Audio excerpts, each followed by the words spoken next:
Tired of guessing where your precious work hours disappear to?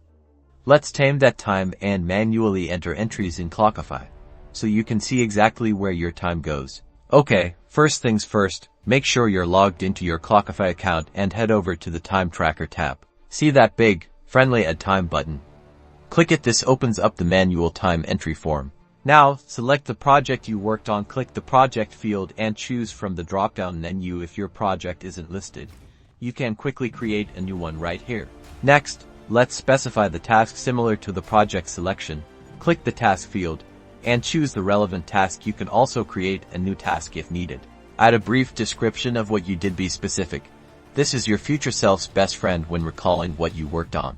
Now for the date, Clockify defaults to today, but to enter past time, click the date field and select the date when you worked on this task. Almost there. Now enter the start and end times. You can manually type in the hours and minutes or use the up and down arrows to adjust the time. Clockify will automatically calculate the duration for you.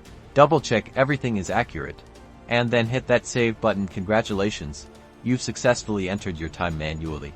Keep doing this consistently, and you'll unlock the power of Clockify's reporting features, revealing valuable insights into how you spend your time. And that's how you manually enter time in Clockify.